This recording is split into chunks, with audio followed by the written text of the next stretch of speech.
Nostalgia. The treasured moments of your past. At the root of what fuels nostalgia is pop culture. And we know that black culture is pop culture. And that's why we created Blackstalgia. And everybody want to be black until it's time to be a... Whoa, you gotta calm down, brother. My bad. But what Kelby said is true. Just like today, pop culture is heavily influenced by black culture. This is where the Blackstalgia podcast steps in. We'll discuss throwback movies, prominent black figures, and key nostalgic moments in black culture. The Blackstalgia podcast can be found on all your favorite podcast apps. Now pause the podcast you're currently listening to and go subscribe. Because we got that sauce. And if you don't got that sauce, you lost, bro.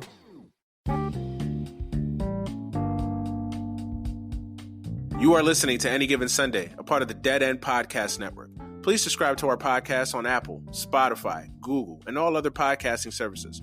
Please make sure you check out Dead End Hip Hop, Dead End Sports, Dead End Gaming, Is the Mic Still On, Chris Platt's Strictly Hip Hop and Hoops Talk, and a host of other shows on our podcast network. Thank you for listening and enjoy the show. You are listening to Any Given Sunday for Monday, June 1st, 2020. I am your host, Manny Brown. What's up, everybody? In a week that will definitely live in infamy and in the history books. Hopefully you guys had a happy, safe, blessed week.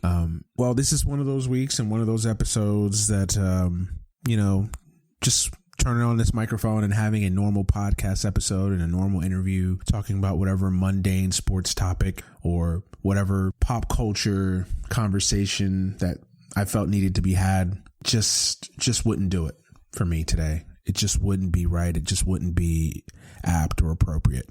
I felt like this is one of those weeks and this is one of those episodes that if you have a platform, however big it is your duty to use it to speak up. And of course, when I say speak up, not everybody's going to agree with your opinion. Not everybody's going to side with you on, what side of the spectrum you are in. I'm sure people are going to listen to this podcast and they're going to think I'm way off on a lot of things that I believe. But I'm going to say what I feel. And if it pisses somebody off, then so be it. But I'm talking to you guys tonight as a person who's just fed up. I'm fed up. And not just fed up, not just angry, because of course, every person of color, every man of color, every black man in this country, I've run through the full gamut of emotions. I've gone through anger. I've gone through hurt. I've gone through exasperation. I've gone through cynicism. I've gone through the full gamut of emotions. But I'm just tired. It's that old phrase, I'm just sick and tired of being sick and tired. And I'm just tired. I'm tired and I've lost hope. I've lost hope in a system that continues to allow black men to be viciously hunted and murdered on the street by the same officials that we pay to protect and serve our communities. I'm tired of it. I'm tired of a system of systemic and institutionalized racism that continues to oppress black people and minorities in this country for decades and centuries after centuries. I'm tired of it. And I'm tired of it because I just look and it just never changes. Nothing changes. We get upset. We get mad. We protest. We riot. We loot. We pillage, we break shit, we burn shit to the ground, and then what? Nothing happens. Nothing happens. And I don't know what else to say. I don't know what else to think. And I try to be a very positive person in my life for the most part. But I don't know what else to say. I don't know what else to think. I don't know what else to feel because it is hopelessness. It is a feeling of just absolute defeat because it's just the system continues to play out and there's no accountability. There's no leadership. And this goes beyond the killing of George Floyd, obviously. George Floyd is just another in a long line of unarmed black men that have been brutalized and murdered by the police. This is just so much more than that. And it almost bothers me that it's become more than just this, right? Because obviously you don't ever want to just take the attention away from a crime and a situation that happened in the moment. But this is just so much more than that. This is about a system of oppression and institutional racism that permeates in this country and that has permeated in this country for decades, and that we continue to allow and that we continue to tolerate. It's disgusting, but it is who this country is. It is who we are. This is America. And I'm not just referencing a Childish Gambino song. I'm saying that this is America. This is who we are. You know, it's funny.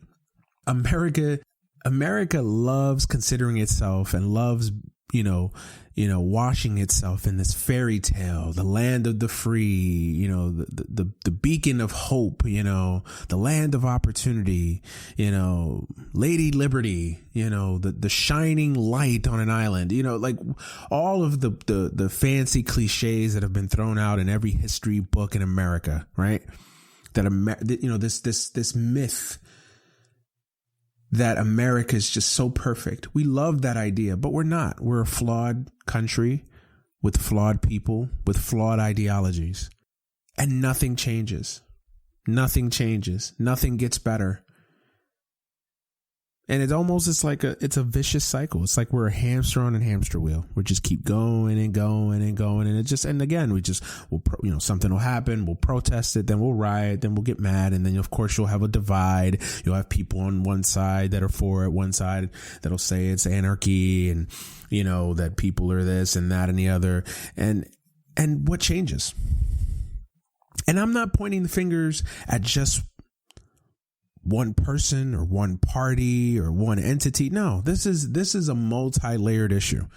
This is something that goes beyond red states, blue states. This goes beyond, politicians with little R's by their name or little D's by their name.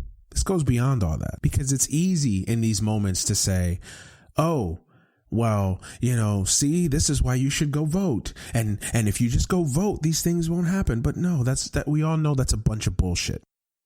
It's a bunch of bullshit, because this isn't a political issue necessarily, although it has definitely some traces in the political system. This is a failure at the highest level. From a judicial standpoint, from a legislative standpoint, from an executive standpoint. This is a failure at the city, at the regional, at the state, at the federal level. I mean, this is just an absolute failure at every single level of government. The fact that these situations continue to happen and there is no accountability and that there is no justice, it's painful. It's nauseating, and it's just, people are fed up. What you saw this weekend was the manifestation of decades of people just being fed up with the fucking system. It's that simple. And of course you're going to have bad actors. Of course you're going to have people that are glomming on to a cause because it's convenient, or because they just are anarchists. I hate using that word, but it's because it's become a coded media word now. But for lack of a better term, anarchists, right? Of course, you're going to have people that are faking the cause or faking the funk to try to loot or to get some free shit or to steal or whatever. That's fine. You're going to have that in every cause. You go throughout history. I'm sure that there were bad actors in every political and social movement around. But what you saw this weekend are people, a lot of people that are just fed up, that are tired, that are frustrated, that are crying out for help, that are saying that the system of government in which we have in place has failed us, has failed millions of young and old black men and women in this country for decades. And it doesn't matter if our president is black. It doesn't matter if our president is white. It doesn't matter if our president is neoliberal. It doesn't matter if our president is progressive. It doesn't matter if our president is a neo-fascist. It doesn't matter. It does not matter, because it's been a system that has been allowed to run amok for too long. For too long. As I sat here this weekend And I thought about what I wanted to say. I just taking everything in, like everybody, of course, right? I thought about 92 riots and Rodney King. 30 years. Think about that. 30 years ago, Rodney King got his ass whooped in LA. 30 years ago. And what has changed? What has changed? What has changed? 30 years, 3 decades almost. What has changed? How are we different? The same hopelessness, the same cynicism we had then, we still have now. And it's even greater. And it doesn't matter what platitudes, it doesn't matter what phony statements politicians give or local leaders give, it still keeps happening. It still keeps happening. And people are fed up. They're tired. And what you saw this weekend, for the most part, were people saying, we don't know what else to do. We don't know what else there is. What other route is there for us to really call for change? We've tried it your way. We've tried peaceful protests. We've tried voting. Again, don't let people, bamboozle you into thinking that this is just something that will just simply be fixed in November. That if you just go to the ballot box and vote on the person with the little D by his name, or at the very least with the person with the little I by his name that leans with the D's, that caucuses with the D's, that all of this will be fixed. No. Because this is beyond that. This is beyond voting. This is beyond just, writing some op-ed in the New York Times. This is beyond that. This is beyond some little corporate statement that some PR person wrote. It's beyond that. This is beyond all of that. This is folks looking for real, actual change. Not just change, but wholesale changes. Wide-scale changes, an upheaval of the system. And for too long, we've made excuses. For too long, white people, and I'm directing this towards white people, the majority. For too long, white people, the majority, have made excuses, or they simply have turned their blinders on and just don't want to hear it because it doesn't affect them. It's not something you think about. It's not something that you have to go through your daily life thinking about, or even considering that it would ever happen to you, because it makes you uncomfortable, or because you just live in this bubble, in this box that, oh, we're not racist. We elected a black president, as if somehow that quelled 200 years of oppression and racism. One election, one black guy, that solved everything, right? That just did away with hundreds of years of learned behavior. It didn't. What you saw this weekend was a lack of leadership. Who were the leaders? Some black celebrities came out, spoke out, and said just completely tone-deaf things. Some of them said moronic things. But see, that is why I'm always so critical of the folks that say, oh, well, we want these athletes and these entertainers to use their platforms and to speak up. Sometimes that's a gift and a curse. And this weekend was the personification of that, because when you give these people a hot mic and you tell them, or not even tell them, when they feel compelled to speak up on issues that they're not even educated on or well versed in, they come out and make asinine statements and make themselves look like complete and utter morons. So who were the leaders? There were some people that shined. Dr. Cornel West, as always, shines. A few people here and there shined. But for the most part, the people that are that you would think, quote unquote, are leaders. Obviously, we all know we don't have a president. And stop with this, where's Trump? Why hasn't he delivered an address to the nation? Why isn't he this? Or why hasn't he that? Or why hasn't he behaved presidential? Like, are we still bringing this up 4 years after the fact? Are we still having this conversation with Donald Trump? Have we not learned that this is who this man is? Fool me once, shame on you. Fool me 1,000 times, you're a fucking idiot. Like, this is who he is. Why hasn't he risen to the occasion? Because he'll never rise to the occasion. Because he's a moron. Because he's not qualified. But we know this. This is not a surprise. It's not a shock to anyone. He didn't rise to the occasion in Charlottesville. He didn't rise to the occasion where kids were being put in cages. He didn't rise to the occasion on many of the issues that have happened over the last 4 years. He's going to rise to the occasion now? Why? He's going to meet the moment now? He's going to do what he's always done. He's going to play on neo-fascism and racism and bigotry and xenophobia. He's going to just go right down the playbook. He's going to go right through the hit list, play the biggest hits, because that's what he does. That's all he's capable of doing. So I'm not even surprised on Donald Trump. But let's be fair. Where's the leadership on the Democratic side? Nowhere. Because you know why? Because everyone is culpable. Everyone is culpable.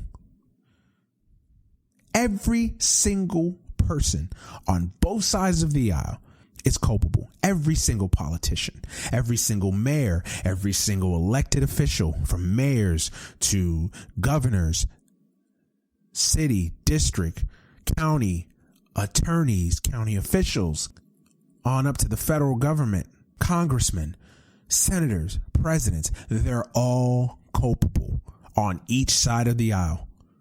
Every single one of them. Every single one of them. From Barack Obama to Bill Clinton, from Richard Nixon to George W. Bush, they're all accountable. Every single one of them. They all have blood on their hands. In all of their administrations, this has happened. And they've done nothing to fix it. Sure, some have thrown some bones out there and have made little changes around the margins, but for the most part, none of them have done anything to fix this problem, to fix this issue. None of them. So there goes my point that this is a lack of leadership. There is no leadership. There's just such a vacuum of leadership right now that is in part why you see what you saw this weekend. People are fed up. People are angry. People are crying out for help. People are searching for leadership, for guidance. And they're not getting it. They're not getting it from their federal government. They're not getting it from their state government. They're not getting it from their local municipalities and city governments. They're not getting it from anywhere.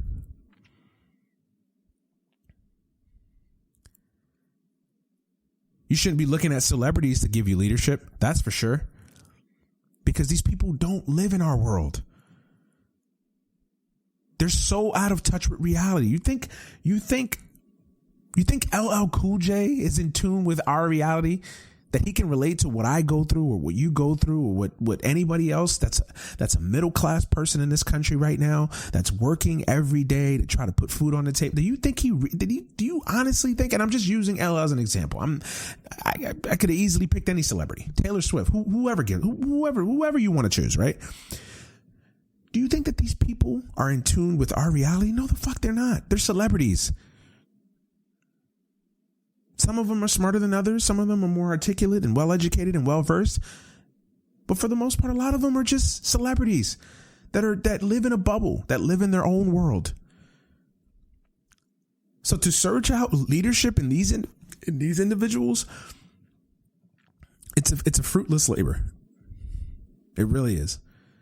Now, some have stepped up. Some have answered the call. Some NBA players have said some brilliant things. Some have made asses of themselves, Michael Porter Jr. Like, it's typical. But I cannot understate and I cannot underscore the fact that people are just fed up. Fed up. They're tired. They're tired.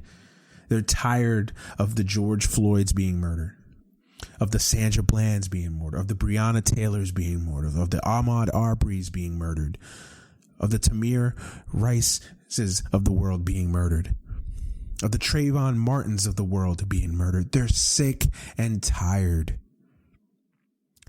And why this is so personal to some folks, why this is so existential to some folks, is because this is real. This is real life. This is not a game. This isn't just some political gimmick that people attach themselves to because it's convenient or because people want to be cool or quote unquote woke. No, this is real life. This is existential to a lot of us. I walk in this skin color every single day. I could be the next George Floyd in the wrong place in the wrong time with a bigot and racist cop looking to get his rocks off. And there I am, my life in a matter of minutes, 9 minutes, gone. I could be George Floyd.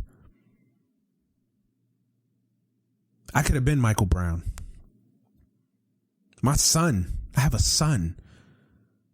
I am raising a African American son in this country. The hardest motherfucking job to do on this planet is to be a parent, is to be a father. Couple that with being a black father to a black son. That shit is a fucking impossible job. My son could have been Tamir Rice. My son could be Trayvon Martin. My wife could be Sandra Bland or Breonna Taylor. My brother, cousins, friends, relatives could be Botham Jean or Amadou Diallo. This shit is real for us, man. If you walk around in this skin, this shit hits you. You relate to it in a way that very few people can comprehend. So this is why this is so personal. This is why this is a plead and a cry for help.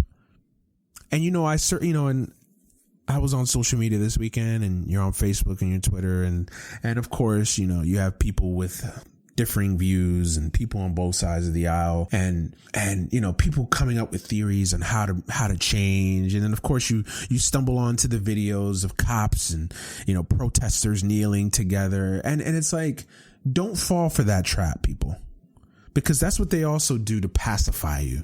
Is, hey, look at this video of this cop and these few cops or this precinct or this department kneeling with protesters, as if that's it, that'll do it. See, these are the nice ones. See, they're not all bad, right? Because that's how they pacify you. That's how they tell you shut the fuck up. That they're not all bad. That not everybody's a freaking Derek Chauvin. But it's a ploy.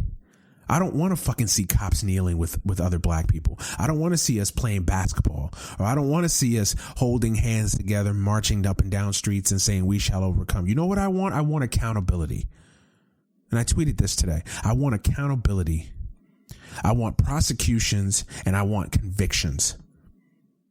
In that fucking order. That's all I want. I don't want statements. I don't want little press conferences. I don't want little ribbons that say you're down for the cause. I don't want nonsensical committee meetings that lead to nothing. I want change. And we can get to how we get to those changes, and we can get to how we enact those changes. But that's what I want. I want accountability. I want prosecutions, and I want convictions. I want you to hold these bad apples. And that's another thing. You hear a lot about, oh, it's only these folks, or it's only some bad apples. A lot of them are good cops. And look, I will say it. I will even go down that rabbit hole, right, of saying, yeah, there's a lot of great cops. I know them. I have friends that are cops. One of my best friends is a CO, Lucas, my original co-host when I started podcasting. As you guys all know that have listened to this show from the beginning, Lucas is the corrections office. He's in law enforcement. I have other friends that are police officers. I have people in my family, my wife's aunt, wife's cousins. In the case of my wife's aunt, retired New York City police officer, 25 years. My cousin-in-law, police officer, for 5 years. Uncles, cousins, police officers. Of course, there's a lot of great cops. The majority of them, great cops, good people. Wanted that joined because they wanted to make a difference. But this is a call to action for those folks, because I get tired of every time something like this happens, right? We always say, well, it's only a few bad apples, or it's only this percentage of them that are just assholes and bad people. And I get so annoyed by that, because it's a cop out. because we need to start holding these folks to accountability, but not just the bad apples, but the good apples, quote unquote, the folks that are the good cops. We need to start challenging them and start holding them accountable for not speaking up, for not holding their fellow man and woman accountable. If there are all these good cops, all of these quote unquote good apples that exist in these police forces, right? Why don't they speak up? Why don't they sit there and say, you know what, this is bullshit and this is not the police department that I joined? Like, don't just make statements, but actual actions. Put your badge on the table, put your skin in the game and say, you know what, this is bullshit and this is not the police department that I joined. This is not the job that I trained so hard and do so well each and every day. This isn't it. This isn't what I signed up for. And I'm personally disgusted. And in unison, every single man in unison, do that. All these good cops that we say exist, right? And that we all know exist. Why don't they hold their fellow man accountable? Why don't they speak up? Why don't they challenge their police unions in unison and say enough is enough? You want to talk about change, how real change gets enacted? That's a start. That's a start. Cops taking control of other cops. Cops taking control of the system of policing in which this behavior permeates up and down police departments around this country. That's a start. So I'm tired of hearing that excuse. I'm tired of hearing that, oh, there's just a bad. No, the good apple. It's time for the good apples, the good cops to step the fuck up, to be accountable. What role do they play in? Because if you're silent, then you're complicit. If you're silent, you are complicit. If you don't speak up, if you don't hold your fellow woman, man accountable and put their feet to the fucking fire, then you are complicit. You are just as much a part of the problem as the bad motherfuckers like Derek Chauvin. You're just as much a part of the problem. You're no different. You're no different. People are fed up, man. I'm fed up. I'm fed up. I'm angry. I'm hurt. I mean, just watching this man get murdered in a cold, callous, vicious way, it just does something to you that it's just, you know, we need to change. We need a revolution. And I don't throw that term out there lightly. We need a fucking revolution. We need a revolution at the highest of levels. We need a revolution in our political ideology. We need a revolution in the way we treat ourselves and we treat others. We need wholesale changes in this country. We need to start admitting that the America that we so believe is so great and so flawless is not. The America that we think is so great hasn't been so great for a lot of people for a long time. For a long time. And we need to be honest and be willing to have these tough conversations. And I've had some white people reach out to me this weekend, right? People that say, you know, what can I do? How can I understand? You know, what, people that are coming to me in good faith, or at least I think they're coming to me in good faith, right? And all I tell them is speak up. Speak up. Let your voice be heard. Use your little platform. We all have a platform. Every single person with a Facebook page, every single person with a Snapchat, every single person with an Instagram account, whether you use it every single day, every hour of the day, or whether you post every 3 months, we all have a platform. However minuscule, whether you have 100,000 followers, whether you have 10 followers, whether it's a bunch of strangers that follow you, or whether it's just family members and coworkers that follow you, we all have a platform. Use that platform and speak up. To the white folks, to the white individuals, men, women, children that have reached out to me this weekend, not children, but men and women that have reached out to me and have asked me these questions, use your platform. Speak up. If you see these injustices, don't hide behind the same media bullshit that these media organizations, these corporate media organizations regurgitate every single time. No, do your own research. Talk to us. Talk to men of color that you may know. And if you don't know, then search out somebody, but educate yourself on the issues. Educate yourself on what the fuck people are talking about. And even if you are educated, like I said, use your platform, speak out, say this is wrong, and don't just say it in passing, but keep saying it. Use that platform. If you're a podcaster and you really are disgusted with this shit, use your platform. Whether you're the Joe Rogan podcast or whether you're Any Given Sunday, whether you have 1 million listeners each week, whether you have 10 listeners each week, use your platform. This microphone is your biggest weapon. And Rome wasn't built in a day. Change isn't easy. Sometimes change is messy. It's really messy. Change is dangerous sometimes. And you're going to piss people off along the way. But don't be afraid to piss people off. Don't be afraid to say what's right. That's one thing I have never been afraid of. I've never been afraid to piss people off. I believe in what I believe in. And if you don't, then oh well, so be it. Fuck you. This isn't a both sides issue for me. This isn't a meet me halfway issue. My people that wear this skin that I wear are being slaughtered every day in these streets. Every day. Every single fucking day. So this isn't a meet me halfway issue. This isn't a both sides issue. This isn't a devil's advocate issue. Don't come to me with black on black crime or whataboutisms. I don't want to hear it. Black men, black women, black children are being targeted on these streets by the same officials that we pay to protect our communities. And it's time for a change. And I, for one, will not be silent. I am going to use this platform, however small it is.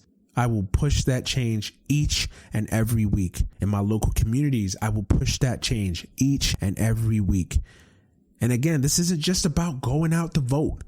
Because again, every single politician on every single side of those two aisles has culpability in this. All of their hands have blood on it. Every single one. So this isn't just a voting issue.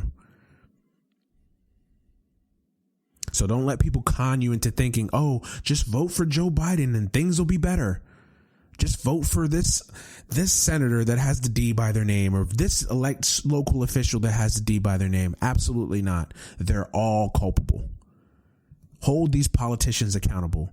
Go to your town halls, go to your city council meetings and ask them direct questions. What do you plan to do to end the genocide of black people in this country by law enforcement? Because that's what the fuck it is. And I'm not using hyperbole. That's what the fuck it is. That's what the fuck it is. Ask them directly. What do they plan to do about it? You want my vote? You don't owe any politician anything.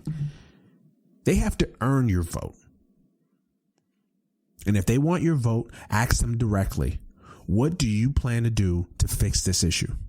And hold them accountable. Hold their feet to the fire each and every single day that they hold office. Find out who these politicians' biggest donors are.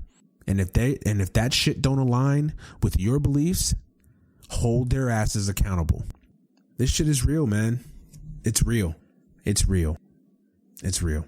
And I'm challenging the good cops, the quote unquote good apples out there. I'm challenging you. You step up. Hold your fellow man and woman accountable. Speak up. Even if it alienates you, have the guts. Show the guts to speak up, to go public, to challenge your police union, to challenge your police reps, to break the culture down from within. Because we need y'all. Because that's the other thing. If we're going to make real change, sometimes real change also has to start from within.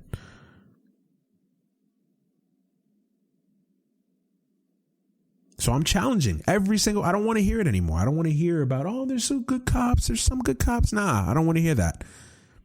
If you're a good cop, if you're as good and as pure and as sound as everyone says that you are, and I'm not just saying it to the folks I don't know, I'm challenging my friends, the people that I know, family members, best friends, etc. I'm challenging you to speak up, to hold these individuals accountable, to destroy that good old boy network. Challenge these pricks and these pussies that hide behind a badge. Challenge them. Challenge the system that has allowed this to happen. Bring justice to the thousands of lives that are claimed by these racist, bigoted police tactics each and every single year. I challenge you. I'm gonna get up out of here. I don't want to keep going because again, it's too much. It's a lot on my mind. A lot of times I turn this microphone on and it's therapeutic, like I've always said, and I felt like I had to get this off my chest. I had a show scheduled with Josh Rodriguez, one of our favorite guests, but I just felt like I couldn't wait. I couldn't. We'll have Josh on the show next week, but I just couldn't wait. I couldn't stay silent, man. I got to use my platform. I got to use what I have in front of me, this microphone. That's a powerful tool to speak up. And I'm sure people are not going to agree with me. There may be some people of color that may not agree with me, but I got to say what I got to say. I got to be real to myself. I got to speak my truth, and I got to say what's on my mind. And I got to use my platform to speak up. And hopefully I did that with this show. Hopefully I did that with this episode. As always, thank you for listening. Thank you for supporting the podcast. Without you guys, there is no show.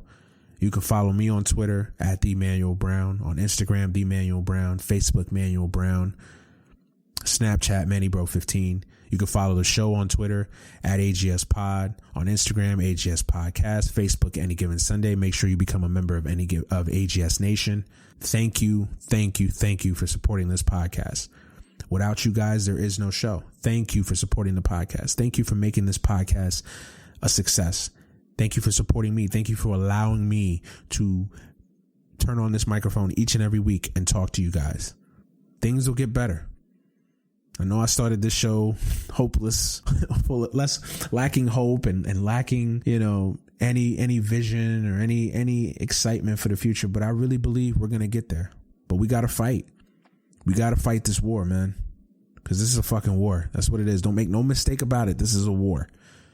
This is a war against the establishment. This is a war against everything that this country secretly stands behind. The pillars of institutional racism that have stood for 200 and some odd years. This is what that war is about. And we got to fight it. And it's not going to be easy, and it's going to be messy. And we might take some casualties along the way, but we got to fight it. We got to fight it. Whether you're the biggest name in the world, or whether you're a peon like me, we got to fight it. We got to fight it. I'm going to get up out of here. Thank you for listening. Thank you for supporting. Check out next week for another episode of the podcast. I'm Manny Brown. This is Any Given Sunday. I'm out of here. Peace.